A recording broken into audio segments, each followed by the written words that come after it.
10, 9.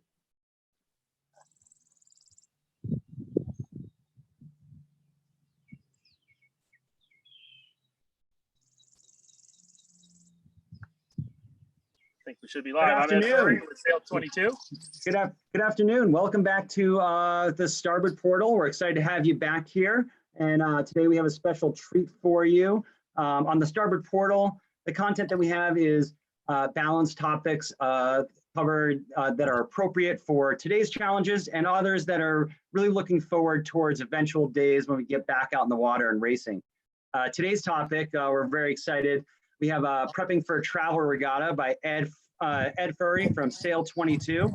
And we're looking ahead for information and resources that can be learned and remembered for those future days as we're going out to new places and new regattas. We love providing this content for you on the Starboard Portal. Please support our efforts to build a community of engaged sailors through the Starboard Portal, and please renew or join U.S. Sailing membership today. Thanks to all the U.S. Sailing members, our services and programs continue to adapt and evolve to better serve sailors. So please join U.S. Sailing today or renew your membership at ussailing.org/membership. Its link is right in the description down at the bottom of this video player. Again, as I said, we have Ed Furry from Sail22 to give us some tips, tricks, and best practices of travel regattas and packing up, traveling, trailer checks, and rigging when you get there. We're going to have these separate sections, and you'll see the chat bar over on the right-hand side. Please feel free to put your questions into there. We'll kind of stop intermittently through each of the sections so Ed can answer your questions. But please log them in there, questions, comments, and we'll also have some questions at the end for Ed as well, too. Also, remember that if you are a U.S. Sailing member, Sail22 has an exclusive U.S. Sailing member benefit of 5% off every piece of equipment that they can sell. They also offer a 10% off Race Geek D10 displays. So that's a really, really good savings of, close to, I think they're about $1,200 or $1,400. Ed can let us know, but that's a really, really good savings and well worth your membership. So without further ado, I'll turn it over to Ed Furry, Sail22 from Indiana. Thanks, Ed. Thank you, Josh, and thank you, U.S. Sailing. I'm really excited about doing this, and our goal is to make it easy for people to sail. And so right now, our goal is to make it easy for everyone to have their boat ready to go sailing when we're allowed to. So we're in Indiana now, so we have Scow Country. We also do a lot with J70s, Melgus 24s, small one designs. So boats that are easy to travel to get to a regatta. So I'm going to go over some different things. We'll definitely ask questions. In the end, we're going to have checklists and downloadable lists for you guys to get afterwards. So we're going to start off with how you pack your boat and just some basic stuff on that, and then move our way into trailering, tools, rigging, race day prep and pack up. We'll go fairly quickly, but we have some examples of what you want to take, but it's not limited to anything. Your boat's going to be specific. So let's start off with packing up a boat. So here we have an MC scow, and so we're getting ready to go to regatta, and the boat's been in the barn, so to speak, for a long time over the winter, and you need to get it out. You want to take a look over the boat. So look at the boat, make sure you have everything. You might store your sails somewhere else, so make sure you grab your sails and you grab the right ones.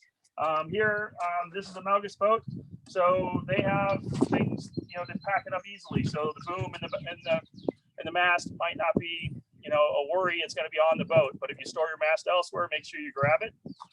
Check your boat. You have some dings. We got a little one here. Try to work on getting those fixed ahead of time. I know on this boat, as we've been looking over it, the mast step's a little loose, so you want to tighten up that.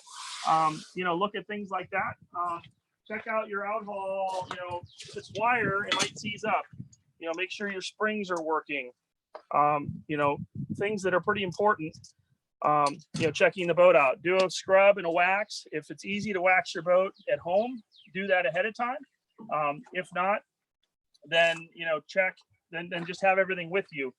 This boat, has blocks and everything else that you want to roll them and make sure that they're going to work really well. So you really want to check over the different things and the maintenance projects that either you didn't get to over the winter, or you just you know, are ready to go sailing because you've been cooped up inside for too long. You know, these are good things to look at. Make sure you have all your parts and pieces for your boat.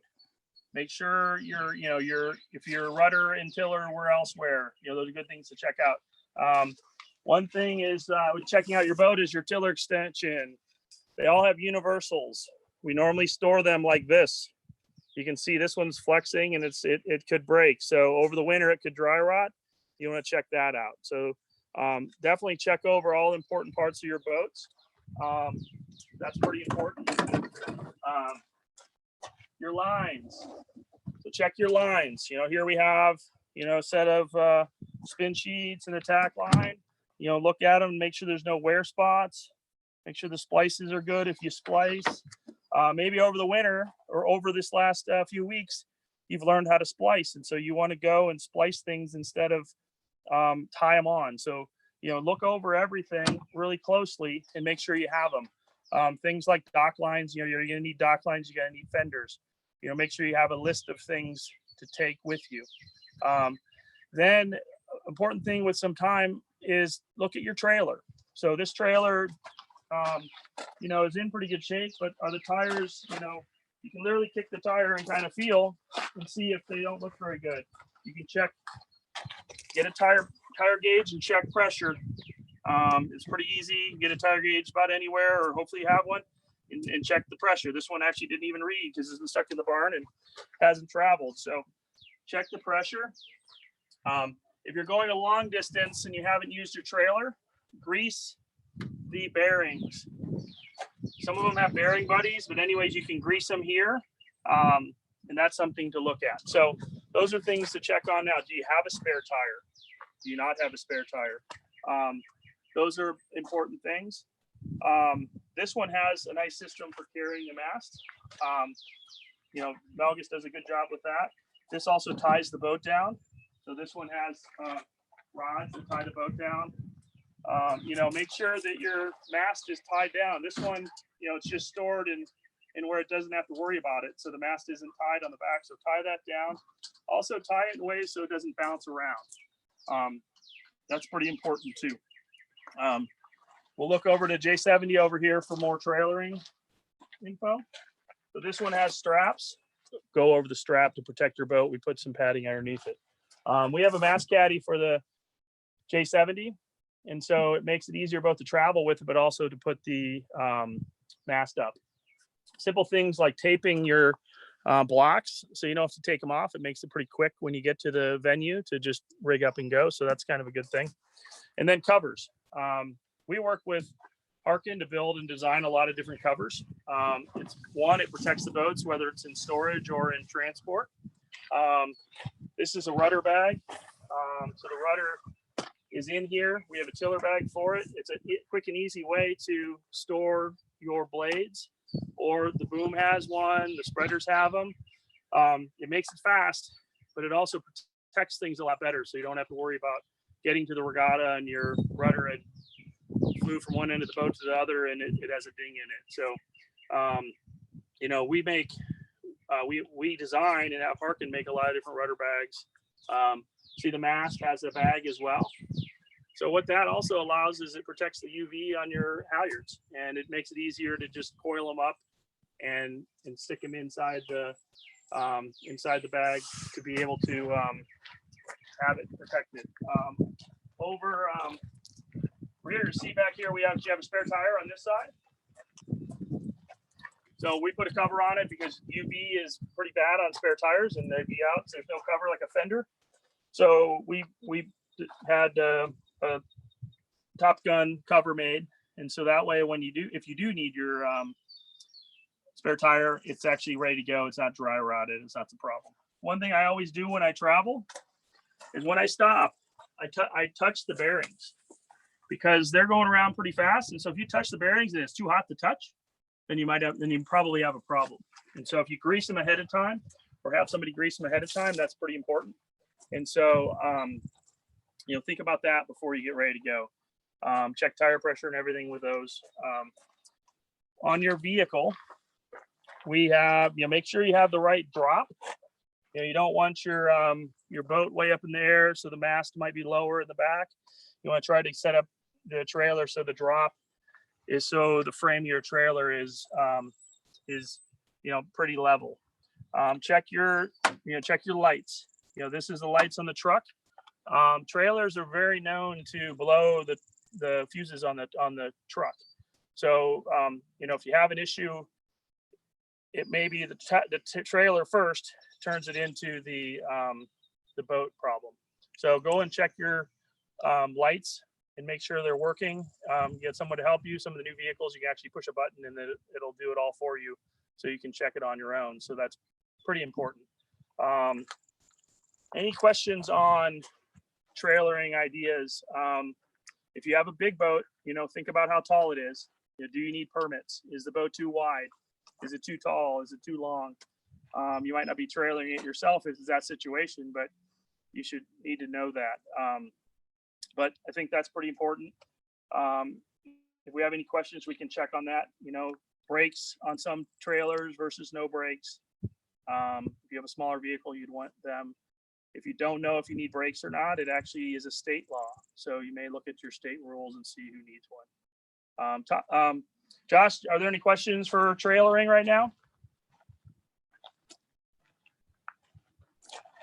Yeah, Ed, I think I got one question here. It's what's your preference in terms of for these smaller keel boats or even upwards close to a J24, a double axle or a single axle trailer? So my opinion there is if you can have a double axle, I always would go for that because it distributes the load a lot better. It also creates a safer situation if you would have a flat tire. Most likely, if you have a double axle trailer, you get a flat tire, you're probably only get one tire going flat, not like one whole side. So that's going to make it a lot safer because if you get one flat tire, you can limp either to a safe place to be able to change your tire or to even a tire place. But another good question about that is make sure you have a jack that's accessible, your lug wrench available, get your little kit for your trailering if you'd have an issue both for your vehicle and for your trailer, so you can make the change safely. And we don't want to have issues at night, and so if you have everything ready to go, it always seems like a trailer issue always happens at the worst time. It's either raining or it's nighttime or there's no safe place to pull off. So a double axle trailer, if you have the choice, a double axle trailer is going to be much more recommended. One other question that we had, Ed, was can you tell us one of your trailering horror stories? Oh, let's see. Well, I guess we try to be prepared. So horror stories, we've been pretty lucky. Two of them come to mind. One of them was towing our J70 back from Harbor Springs. And if any of that it's pretty far up into Michigan. And for us, it's a really long drive, but we wanted to get home because we had at least two kids at that time. And we at about 12:30, just after midnight, we had a flat tire about 15 minutes from home. And this is where we weren't prepared. We had all the stuff we needed to change a tire, but it was underneath the kid who was in a car seat, who had to take the kid out of the car seat, take the car seat out of the car, flip the seat up so then we could get to the tools. That was kind of a nightmare. The only other one I know of was we got a flat tire and it was raining. And we were about a half an hour from home towing our giant box trailer. And we, luckily being sailors, we were smart and we pulled into a church parking lot and made sure that the trailer was blocking the wind and the rain so we could then change the tire and without getting too wet and then make it home. Those are my two bad ones. I luckily haven't had any accidents or anything like that, but those are good ones. Anyone else have any questions before we?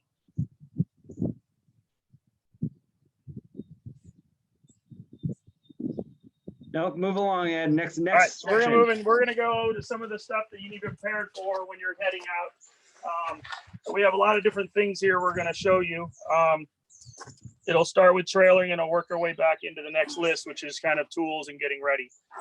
Lifting harness is something, so they're all reminders for me. So whether a lifting harness or lifting straps that you're going to want when you are going to a regatta. So that's something that's specific to your boat. You really want to make sure you have it. I like to use orange tape for trailering stuff. So if it's going to come off when you get to a location, I tape it in orange.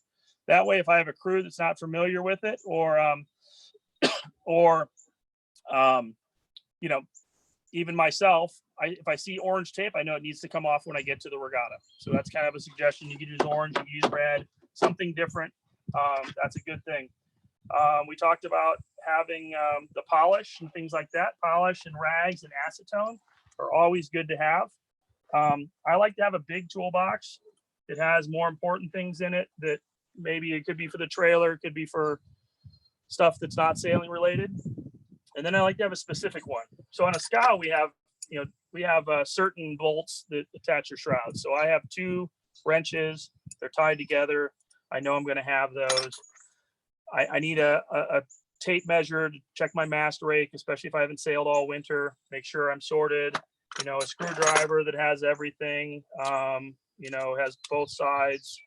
That's kind of a good thing to have. So create yourself a toolkit for your boat, and it could be for your boat and then have another one that's like for your boat, but on the water. So mouse line, in case you sky a halyard or have issues, it's always good to have a line that's very small, sometimes bright like this, or multiple ones, depending on what you do. It's double the length of your mast. That way, if you have an issue, you know you have it and you're good to go. If you're really superstitious, maybe you have a chain, bike chain or something to be able to, you know, if you skied it all the way out of things. So you want to have that. Tape. I like gray versus white because if it's aluminum mast, it's going to be silver, but you can get white tape or gray tape. Black tape because of our carbon masts. Anything above the boom, tape it black because then it matches and you don't have these crazy white stripes everywhere from tape. But make sure you have plenty of extra tape. Extra parts. We have little spare shackles. You know, this is a small kit, has some shackles in it. Maybe on a small boat, you only have a couple things. That's good. With soft shackles, it's kind of nice to have, a soft shackle around in case you need to use it. If it's a bigger boat, you might need a bigger kit. You may need, certain things like this one has a jam cleat, could break, some spare cleats, parking cleats, shard shackle, in case you want to make something new. Ring dings, lots of extra ring dings, clevis pins. These things, we used to call these Jesus pins because when you drop one in the parking lot or in the water, you might say something like Jesus. Hopefully you don't say anything worse than that. So it's good to have, preparedness there. First aid kits are good to have and sometimes required. This is a good bag also to be ready for things. So that's a tools to have. Scar pins, we use them on the forestays on a lot of boats as a permanent situation, but if you have an issue on the shroud or something, you can use them on your shrouds. Teflon tape, the ends of your spreaders, it's good to tape. That way, you can, spinnaker going up and down, it's slippery and it won't get caught. If you have a favorite compass, make sure you find it. I didn't bring a VHF out here, but a VHF, make sure it's fully charged and functioning before you leave home. I put some batteries out here because it's not always easy to find batteries in a boat yard. If you come to an event that Sail22 goes to, we will have batteries for you, but it's good to have those ahead of time. It'll save you some money too. Sunscreen, we love our Harkenderm. Take your sunscreen with you and wear it, and that's good. Did I say the tape measure? Multiple tape measures are good to have to get yourself tuning. And while we're talking about tuning and sales and things like that, and make sure you've talked, if you haven't sailed in all winter, talk to your sailmaker and find out if there's a new tuning guide. There's a new tuning guide printed up. One thing we learned when we were traveling to Canada one time is might be very important to have the nose of race. You're crossing borders. having the notice of race that tells, the border patrol that you're going to come and go to this regatta and leave. That's actually pretty important. So print up the notice of race, print up sailing instructions in case, you have an extra set if they have them out already. Be prepared. Have some rags and polish. Even if you polish your boat, take some extra. You may see you missed a spot.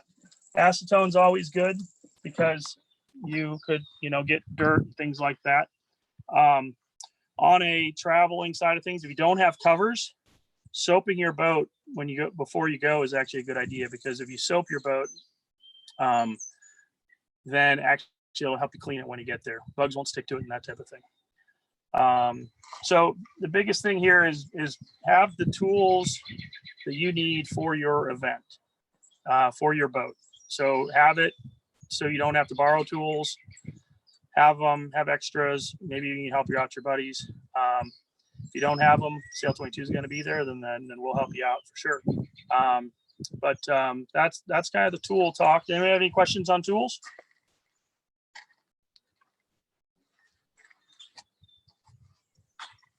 Yeah, I had one question. Is someone borrows a tool from you on a regatta, do you have a process of ways to make sure that you get it back? Like, do you make them leave something? So Sail22, we do loan tools. We try to know where people are and that type of thing. The good news is most times people are loaning tools at the beginning of a regatta and not at the end of the regatta. So we have the regatta if they do forget to give them back. What we do have is a dry erase board. So if someone borrows a tool, just like if they buy something, we will write it on the dry erase board. And so that's a reminder to ourselves. So if we're like, hey, where did the three-handed left-handed wrench go? We'll know it's on the dry erase board. Hey, Bob has it. Okay, Bob always brings things back. I'm sure he'll be back soon. That's how we do it. It's usually fine. It's a small sailing community. We also, if we don't know them as well, we can always look them up on yacht scoring and see what their boat number is to go try to follow up with them on it. And if you had one tool in your tool bag that you could go to a regatta with, which one would it be? One tool. I would probably say it's a Sail22 box trailer. But if it's someone else, I'd probably have a Leatherman. Pick your favorite Leatherman. Gerber makes them. I like the I call it the one-handed Gerber. It's the kind that you can flip the pliers out with one hand. It has, a Phillips and a flathead and a knife and pliers. It's usually all you need is a Leatherman or Gerber type multi-tool. And do you have any suggestions for compact toolboxes that that can go in your boat easily for lightweight racing? So depending on how worried you are on weight, I would just pick a dry box that fits. They're not that heavy. The tools are going to be the heaviest thing.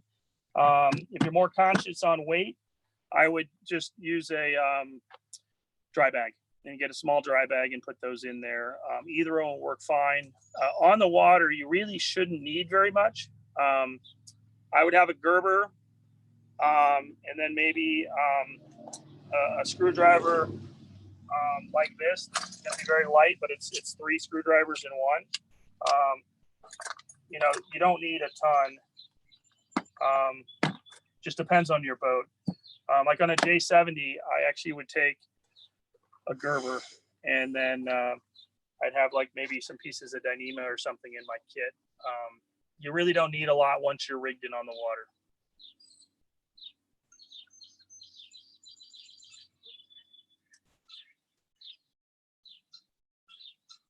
Any other questions? That's it for now, Ed.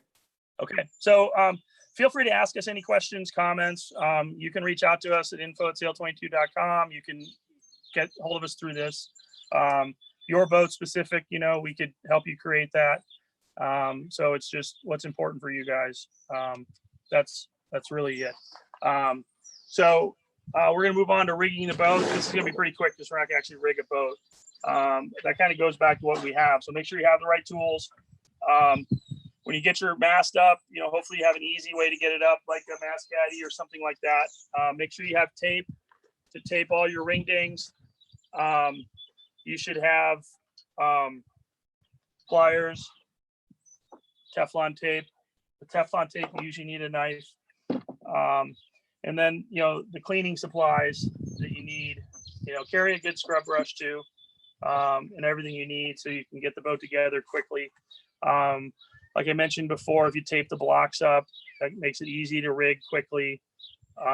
You want to basically, it's kind of like when you get the boat mast up, you kind of feel like a little bit of relief because now you can then clean the boat. So once you can get the boat in the water, that's good. So just, make sure you have these tools and things that you need, and then you're ready to go. I think every boat's gonna be specific as well. So just, go over your boat, even rig it at home if it's an easy boat to rig, like an MC. And then, kind of go through your checklist, making sure you have everything. Look over your safety equipment as well. Make sure you have that type of thing. You charge VHFs and things like that ahead of time, have your batteries, and be ready. That's the most important thing. Does anyone have any specific questions on rigging at a venue? Actually, and one thing I just thought of as I was thinking about this, call ahead and find out what the situation is. If you haven't been to a regatta, you don't want to just show up. If sometimes a yacht club's hosting it, but they don't have enough space for everyone, and so they take, say, the first 30 boats, but then they have an alternate site, for other boats. Don't be the boat that shows up in the middle of the night and just, comes in there and parks the boat and isn't scheduled ahead of time. So call ahead. There's always going to be an email, ask questions. Every club is different, and we're kind of strapped for space these days because, our waterfront properties are hard to come by these days. And so not everyone has the space. So if a lot of people don't really know that a lot of these yacht clubs don't even own their property. And so when they do host a regatta, they have to get permission from the town or someone like that. So now we'll go to any other questions on that. We'll save them to the end and we'll move on. So now race day. So we get ready to go on the water, and we talked, Josh mentioned, what do we take out on the water? So get your small toolkit, have that ready. Get your sunscreen on and ready. Have a roll of tape on the water just in case. Hopefully before you left, you checked your life jacket. I saw a question somewhere. How do you know if your life jacket is good or bad or needs to be replaced? This one's got some fading, but otherwise it's in pretty good shape. So check it out. Make sure nothing's torn. Make sure the zipper works, and make sure you have enough of them and the size works. These are some fancy new ones from Mustang. What's nice about these is they're very thin, comfortable to wear. My theory with life jackets is get one that you'll wear, because if you just have a life jacket and it's not comfortable, it's too bulky, whatever, get one that you'll wear. If you need it, it's going to do the job for you. So make sure you're prepared. If you are going to go with one that takes a cartridge of any sort, make sure you've checked it in that it's good to go. And every few years, definitely pull the trigger and test those ones. So that'd be on the water thing. We like to get soft coolers, keep our things cold, or at least same temperature. Buy bars and things ahead of time. Go to Costco and be ready to prepare yourself. If you want Gatorade or Red Bull, that type of thing, get it ahead of time. Reusable water bottles. More and more we're going that way. More and more events are having filling stations. So be prepared ahead of time with that type of thing. So you can just get out on the water, and then that's not a distraction. So that's the one thing that's very important too. Does anyone have any questions or want to comment about, just real quick, about on the water stuff? We didn't have some on the water ones, but we did have two kind of trailer questions, if you wanted to go back to that quickly. Sure. Yep. So the first one was from Brittany asking, What's the most common trailering or rigging mistake that you noticed at a regatta? I would just really say not preparing. Either a strap isn't on right or you didn't like set your keel up. That would be a pretty important one. That like I've actually had customers that didn't actually like put the side straps on, so you know they wondered why their bow kept getting dings. So I think the big thing with biggest mistakes would be not like strapping things down properly.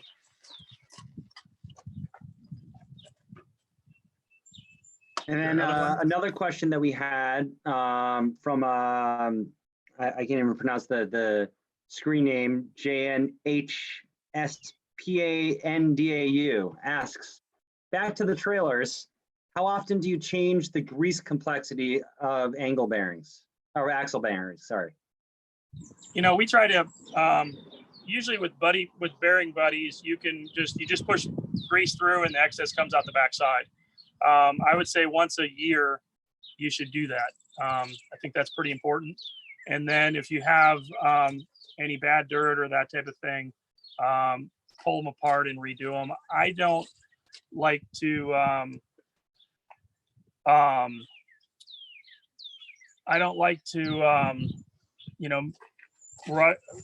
do everything myself. Like I'll push grease through, but if I'm gonna do trailer work, I'm a boat guy. I'm not a trailer mechanic. So it's actually pretty reasonable to be able to just take it and drop it off at a local shop, and they can do it really quick, whether it's repacking bearings or that type of thing. And so I recommend that every 3 or 4 years, just take it in, drop it off and say, repack the bearings. And usually repacking them is only a couple $100, so you're not looking at a lot. So I think the biggest thing with all of these things is also take your time. If you rush things, you'll forget either stuff or you'll not strap something down or tie something down. And so take your time. If you have the opportunity to show up to any regatta early, because if you show up early, then you're not rushed. You can get your boat in the water before other people even arrive. And that gives you more time. That gives everyone else more space, especially if it's a different place. So any other questions on that? Yeah, one specifically came up. As for the J70 Triad trailer specifically, how long do the bearings last before they need to be replaced? How many miles do you think that they last? That's a tough one. I mean, I don't think it's J70 Triad specific. I think it's trailer specific. I would say it really depends, because if you're in saltwater, if you're traveling more mileage wise, I mean, if you're traveling all winter, I would do it every winter, every fall. When you pull the boat out, I would do it. I think with any trailer, I would do that. If you're ordering a trailer and you have options, always go with the bigger axle, which is usually going to be bigger wheels and bigger tires. And so what that's going to give you is it's going to give you a better ride, because if you think of a tire going around in circles, it's going to go around a lot less times if it's a bigger tire, and it's going to bounce less to the weight. Any other questions?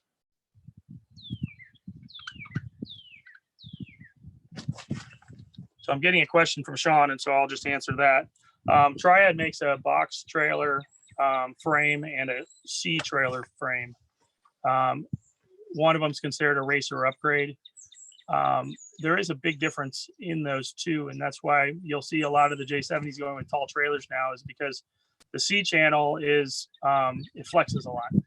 And so if it flexes a lot and you have a keel boat, no matter what kind of boat you have, if it's a keel boat and your trailer's flexing, then you're gonna basically your keel will stay put and your boat will move around your keel. And so you're gonna have issues with your keel, no matter what kind of boat it is. So if you can have a nicer, stronger, beefier trailer, that's gonna be a lot better. Any other questions?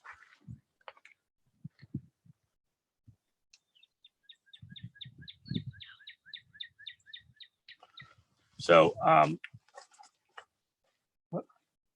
next topic. So So now we're packing up from a regatta, and we are, the regatta's over, and you're trying to figure out, getting in and getting your boat out of the water and getting on the road.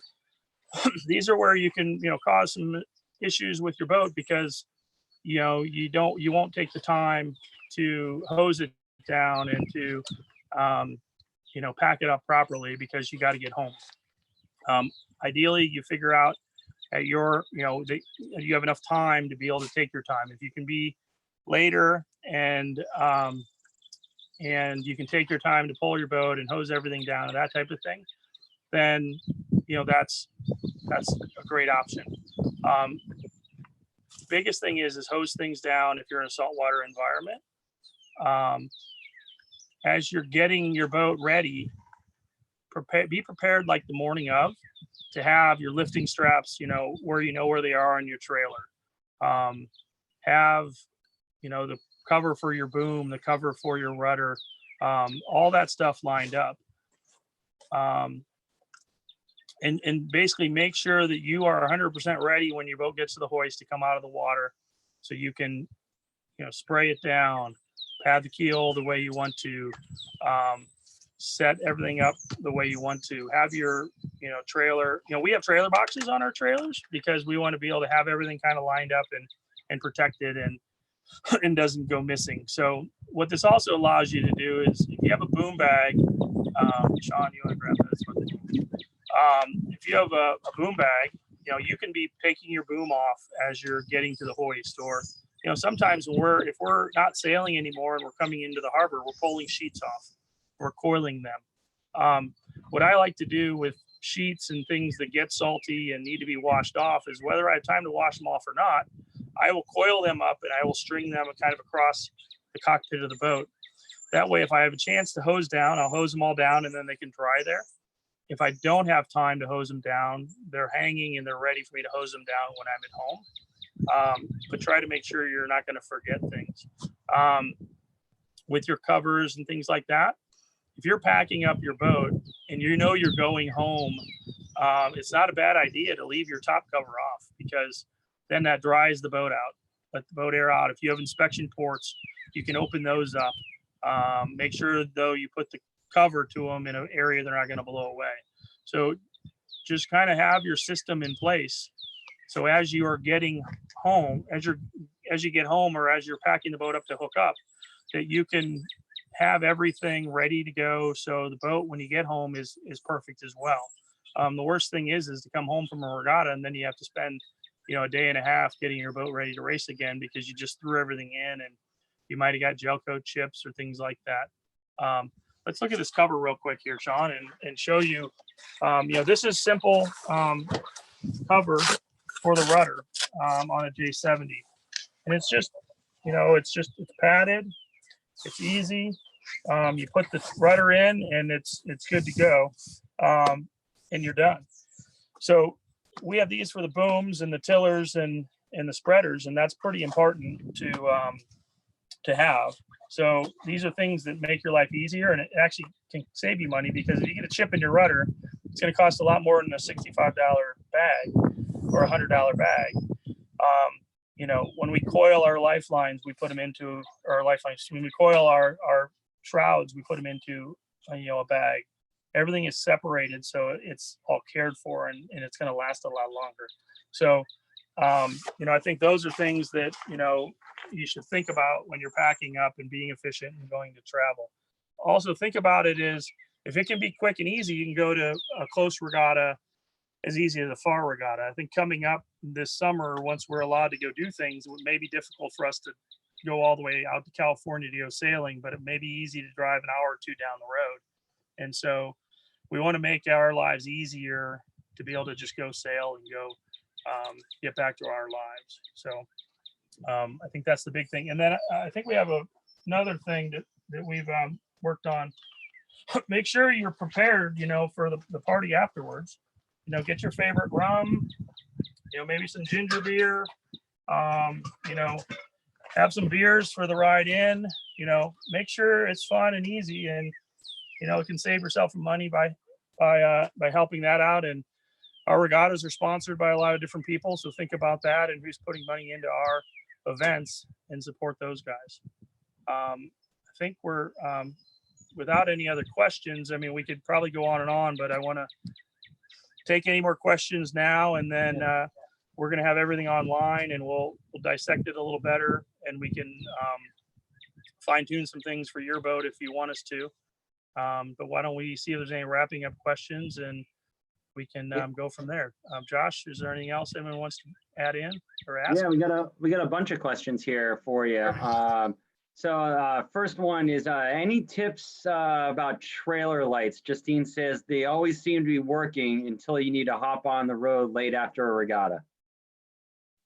Yeah, I mean, I think you just need to always look at them and check the wires and the rubbing.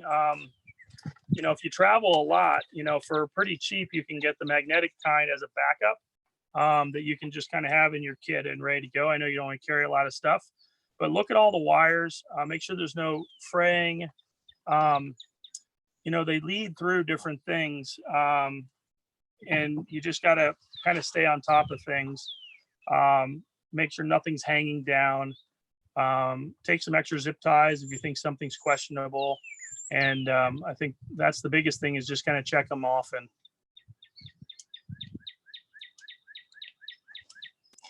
And what does your road trailer kit look like? Grease guns, fuses, anything else? Yeah, well, for the vehicle, we have fuses, because that'd be where the fuses are. And so just check, you know, your trailer lighting section on what the fuses look like. I don't normally carry a grease gun just because I do that ahead of time. And then of course, grease carrying is not the easiest. So I don't really carry a grease gun, but you always can. I know people that'll take a tank of air, but that's a little extreme. But I think the most important thing is having a jack that works for your trailer and your vehicle. A lot of people depend on the vehicle jack for their boat, and it doesn't always work. And then make sure you have the right lug nut wrench for both your vehicle and your trailer. And I think those are the important things. If you have a hydraulic jack, which is, like, we call them bottle jacks, that's better because it's going to go straight up.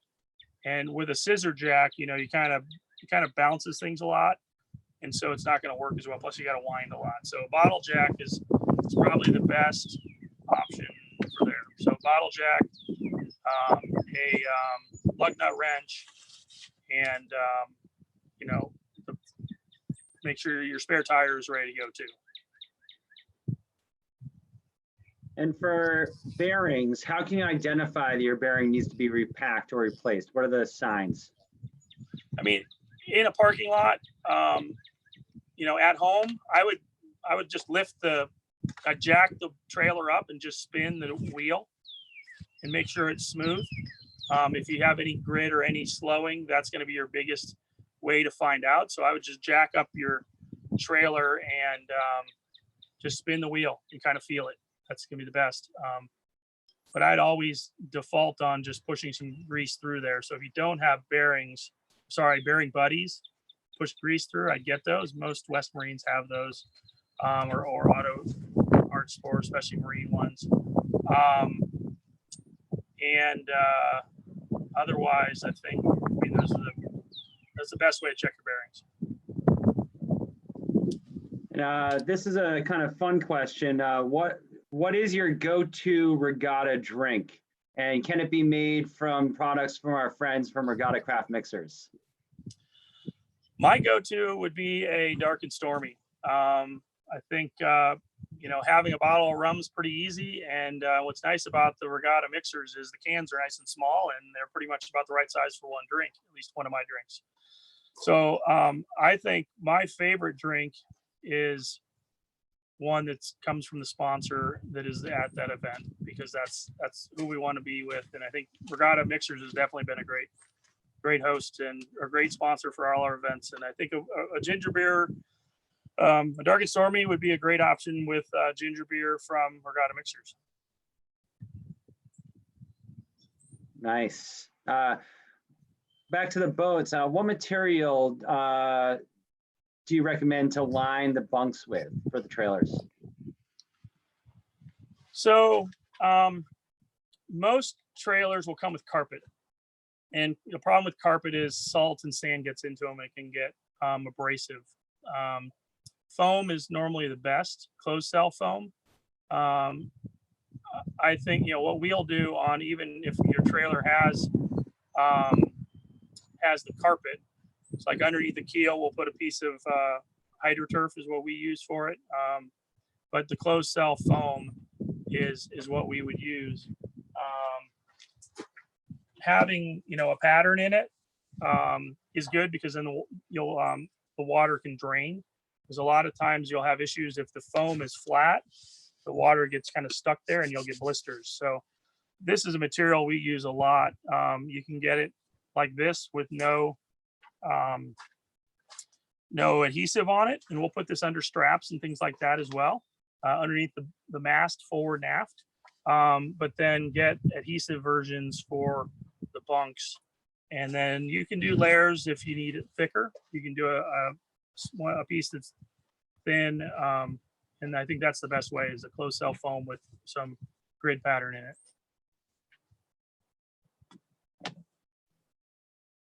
So one more question that I had was, this is all well and great, but if I don't want to pack up my boat and trailer it to a regatta, what are the options out there for chartering small keel boats at some of these bigger events?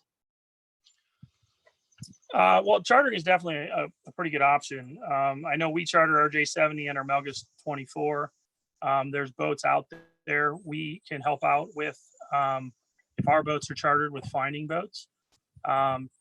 But I think, if you're driving all the way across the country or that type of thing, there's, definitely some options for chartering boats.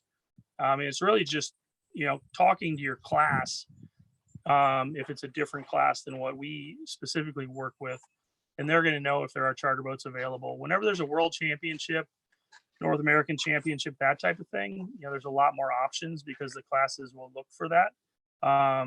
But the classes that are out there right now that do have boats available specifically for charter is, like the J70s.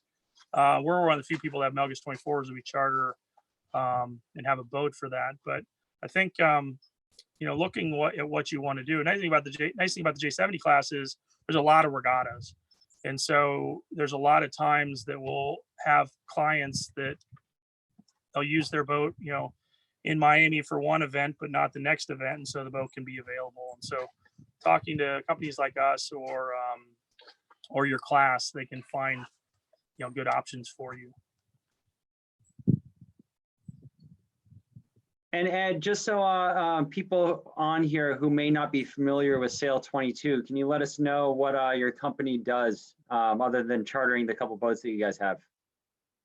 So at Sail22, we call ourselves the Sailing Concierge Company. We're kind of the boat captain for smaller boats that wouldn't have a boat captain. We have a box trailer and a sprinter van and a truck, and we go to regattas with parts and pieces to be able to help people, get on the water easier. We do some transport, but we mostly just line that up for you. So when you show up at the regatta, we can rig your boat and have it ready either on the trailer or in the water. And then for the kind of everyone, even the do-it-yourselfers, we are on hand with rope and Harkin blocks and Ronsan blocks, and even custom to the different classes blocks and parts and pieces. And so we also have all the tools. So if you have an issue, we can get you on the water or back on the water, fast and easily. And so that's basically who we are. We're there for you. But we also work directly with certain boats to make sure, like, there's covers and bags and things like that. We do have an online store as well. We ship all over the world. So you can go to sail22.com and you can see our online store. We are updating that right now as well in this downtime. And so if you need something, we are shipping even in this crazy time. We have FedEx picking up daily, and we can ship out. All of our distributors right now are able to stock what we need. And we do custom things as well. So we have a lot of clients that'll come to us and they'll say, hey, I need this for my boat. and we may just make that one thing for that one person. But usually what happens is we have a bunch of people coming and they're like, hey, I need this. And, we kind of put it all together, and we'll then create parts for everybody in the class. If we work with the top teams, which we do, we take what we're learning with them, and sometimes we give it to them to use first, fine tune it, and then we make it and sell it to everybody else and keep the costs down. We in our what we call our speed barn, which is right here, we work on boats. So we can do fiberglass repairs, we can do bottom jobs. We haven't done a lot of the major stuff because we are on the road, and it's been important to be on the road for people. But now that we can't be on the road, our shop is a full service shop for bottom jobs, gel coat, and fiberglass repairs. And we're going over different rudder jobs, and we'll do keel jobs and things like that, and go over things to help out. And that's what Sail22 does. Awesome. We have a couple more questions for you, Ed. One is from Justine. She says, if I'm purchasing a used boat to hop on the road and hit the regattas next fall, what are some important things I need to look at in the package to ensure that I don't get over my head with additional costs to make it roadworthy? Good question. And that's actually a pretty broad question because there are a lot of different boats. So if she wants to reach out to us a little more closely, we can dial that in for her. And the one thing we're happy to do is if you're looking for a boat, we can help you go over it, to make sure it's ready for you. But biggest thing with the boats is, check your shrouds and make sure, there's no strands that are broken. Look around the boat and look at the bulkheads and make sure everything is attached and looks properly. If you have any questions, take a picture and just shoot it to us. Look for gel coat, dings, and spidering. The trailing edge of the keel, make sure you look at that, and just the whole keel so you can see it. So make sure there's no dings or chips. Look for, structural things. More importantly, gel coat is easy to fix. But if you see like a lot of, say lines or circular lines or even straight lines, kind of push on it. If it's going to flex, that means it's probably a problem. Your mast, make sure you can look down the mast. If it's an aluminum mast, especially, to make sure it's straight. That's pretty important. Run all the pulleys and blocks, make sure they work, make sure they're all there. Look for corrosion in aluminum. On like a J70, you don't want to look at the base of the mast to make sure that the aluminum base and the carbon are liking each other and they're separate and they're not having expansion issues. Those are the major things.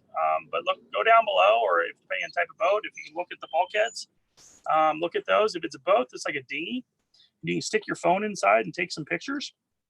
That's going to be pretty beneficial too. Look like down the boat at any discoloration, like from a previous repair. And then if you see it on the outside, make sure you look at that area on the inside too. I think those are the biggest things. And we're more than happy, no matter what kind of boat it is, to shoot us a picture or even shoot us the link of whether it's photos or the brokerage. We're happy to look at that. Great. One last question for you, Ed. We know that you guys support a whole bunch of different classes, and we don't want to make enemies here, but what's your favorite boat? That's tough. Small one design keel boat, probably the Melgus 24. Scow would be the E-Scow. And those are probably my two favorites. I've had a blast on a Melgus 14. Really just a fun, fast boat is kind of what I like. Awesome. And Ed, can you let us all know how, you mentioned a couple times to get in touch with you. How can people that are watching either now or via replay afterwards, how can they get in touch with you and Sail22? Easiest way to get in touch with us is to go to our website at sail22.com, but you can always email us at info@sail22.com. If you need to call or that type of thing, probably easiest to email us first. We're pretty easy to get a hold of, but all our information is going to be on our website, and you can learn about us more there. I think the thing that people think of with us is we are specific to certain classes. That's not true. We're specific to the classes of the clients that come to us. So it does happen that most of the hottest classes at the moment, we work with them, but we still work with, clients that have J80s and Vipers and VX1s and E-Scows, and we get random one-offs. We've worked with, 86 footers and TP52s in the Super Series. What's nice about what we do is we take all that information and we make it accessible for anybody. We take some of our stuff and, Sean, who works for us, does a lot with Vanguard 15s in Chicago. I've actually owned a Vanguard 15, so from when I lived in Houston. It's like an awesome boat. My wife's had a V15. We just did a repair job on a Zim 420. The repair came through Zim for Notre Dame Sailing, and that was one because it was close by, but easy for us to do the work. And so we're not prejudiced on anything. We have open Bics and CES and MCs and Cs on our lake, but we have J70s and Melgus 24s and Melgus 32s that we take care of, and we sail Vipers and VX1s. And if you want us to sail with you or help your class, we've been asked to go to the Lightning North Americans. If that happens, we'll most likely be there. We've been asked about possibly going to the Thistle Nationals. We're definitely open to that. We've done some stuff for stars, so we're not prejudiced. We want to make sure you can sail your boat, whatever that boat is.